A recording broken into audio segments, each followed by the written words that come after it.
السلام علیکم دوستو، بسم اللہ الرحمن الرحیم۔ شروع اللہ کے نام سے جو بڑا مہربان نہایت رحم فرمانے والا ہے۔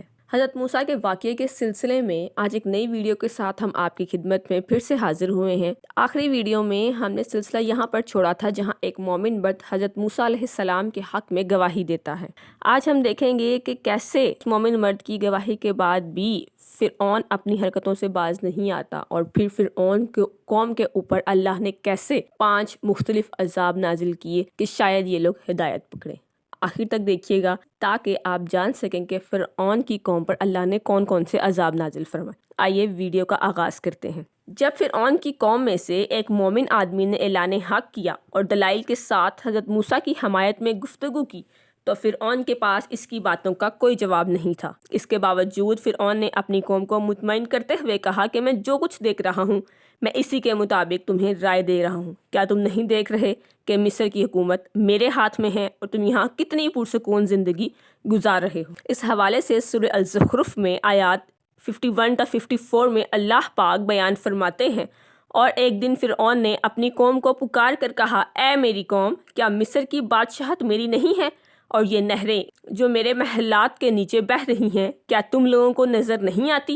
کیا میں بہتر ہوں یا یہ شخص موسیٰ جو ایک کمتر آدمی ہے اور یہ تو صاف بول بھی نہیں سکتا؟ اگر یہ واقعی رسول ہے تو اس کے لیے سونے کے کنگن کیوں نہیں اتارے گئے، یا پھر اس کے ساتھ فرشتوں کا ایک دستہ اس کی حفاظت کے لیے کیوں نہیں آیا؟ بس اس نے اپنی قوم کو بے وقوف بنا لیا اور وہ اس کی بات مان گئے۔ در حقیقت وہ سب تھے ہی نافرمان لوگ۔ فرعون ہر وقت اس کوشش میں رہتا تھا کہ کسی نہ کسی طرح سے وہ حضرت موسیٰ کو لوگوں کی نظروں سے گرا کر خود ان کی نظروں میں معزز بنے۔ اسی لیے وہ آپ کو مختلف انداز میں مذاق کا نشانہ بناتا تھا۔ اس نے ایک مرتبہ اپنے وزیر حامان سے کہا کہ میرے لیے ایک بہت ہی اونچا محل بناؤ جس پر چڑھ کر میں موسیٰ کے معبود کو دیکھ سکوں۔ اس بارے میں سورہ المومن آیات 36 تا 37 میں اللہ پاک بیان فرماتے ہیں، فرعون نے کہا، اے حامان، میرے لیے ایک بلند و بالا عمارت بناؤ تاکہ میں ان راستوں تک پہنچ سکوں جو آسمانوں کے راستے ہیں، تاکہ میں موسیٰ کے معبود کی طرف جھانک کر دیکھوں،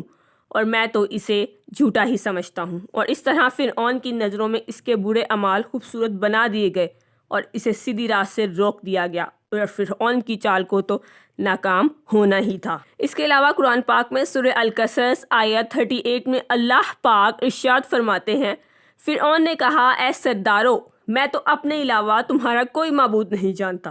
اے حامان، تم مٹی کی اینٹوں کو آگ میں پکا، پھر میرے لیے ایک اونچی عمارت تیار کر تاکہ میں اس پر چڑھ کر موسیٰ کے معبود کو دیکھ سکوں، اور بلا شبہ میں تو اسے جھوٹوں میں سے ہی سمجھتا ہوں۔ فرعون نے جب حضرت موسیٰ اور ان کی قوم کو تکلیف پہنچانے میں کوئی کسر نہ چھوڑی تو حضرت موسیٰ نے اپنی قوم کو اللہ سے مدد طلب کرنے اور صبر کرنے کی تلقین کی، اور ساتھ ہی ساتھ انہیں یہ بھی تعلیم دی کہ اللہ تعالیٰ کو راضی کرنے کے لیے اپنے گھروں کو مسجد بنا لو اور زیادہ سے زیادہ اس کی عبادت کرو۔ پھر آپ اور ہارون علیہ السلام نے مل کر اللہ سبحانہ و تعالیٰ کے حضور دعا مانگی، اے اللہ، آپ نے فرعون اور اس کی قوم کو اس لیے دولت، قوت اور حکومت عطا فرمائی ہے کہ وہ آپ کے بندوں پر ظلم و زیادتی کریں، لہٰذا آپ ہی ان کے مظالم کا انہیں مزہ چکھائیں اور ان کے مال و دولت کو تباہ و برباد کر دیں۔ اللہ سبحانہ و تعالیٰ نے حضرت موسیٰ اور ہارون کی دعا کو قبول فرما کر فرعون اور اس کی قوم پر مختلف عذاب نازل فرمائے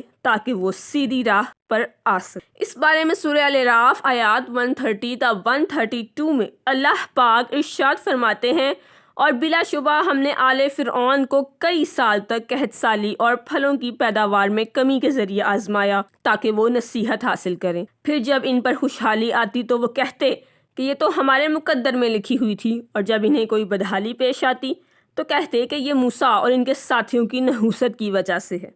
یاد رکھو، اللہ کے ہاں تو ان کی اپنی نحوست ہے، لیکن ان میں سے اکثر لوگ نہیں جانتے۔ اور وہ فرعون اور اس کے درباری موسیٰ سے کہنے لگے، آپ ہمیں سحر زدہ کرنے کے لیے جو بھی نشانی لے آؤ، ہم پھر بھی آپ پر ایمان نہیں لائیں گے۔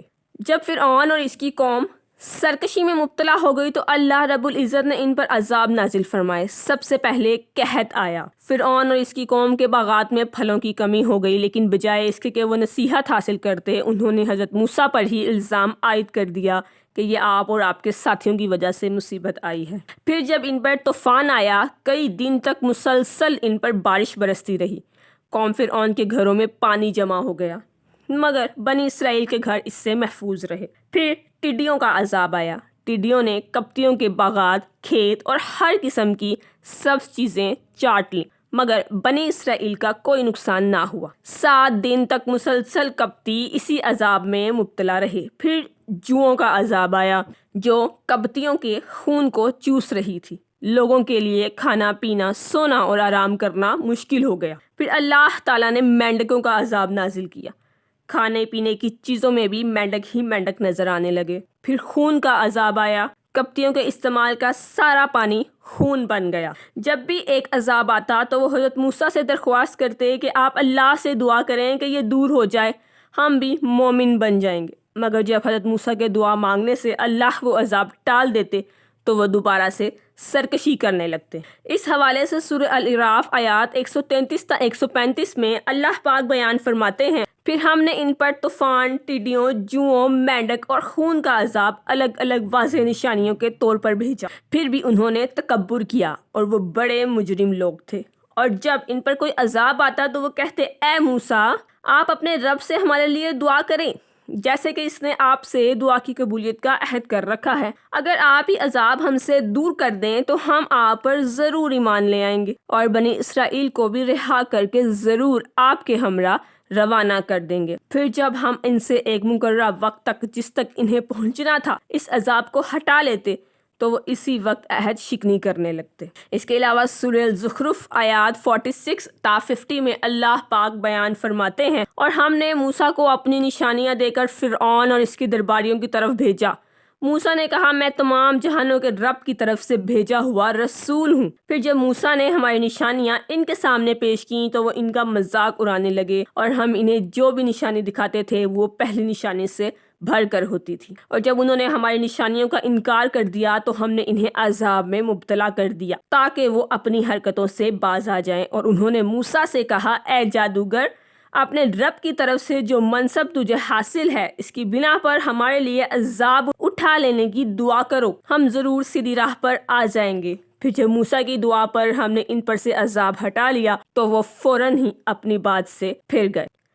ویڈیو کا بقیہ حصہ انشاءاللہ آپ کو کل اسی وقت پر اپلوڈ کیا جائے گا۔ آپ سے گزارش ہے چینل کو لائک، سبسکرائب کریں اور بیل آئیکن کا بٹن ضرور پریس کریں تاکہ آپ تک بر وقت ہماری ہر ویڈیو پہنچ سکے، اور ویڈیو کو شیئر بھی ضرور کر دیا کیجیے۔ Thank you.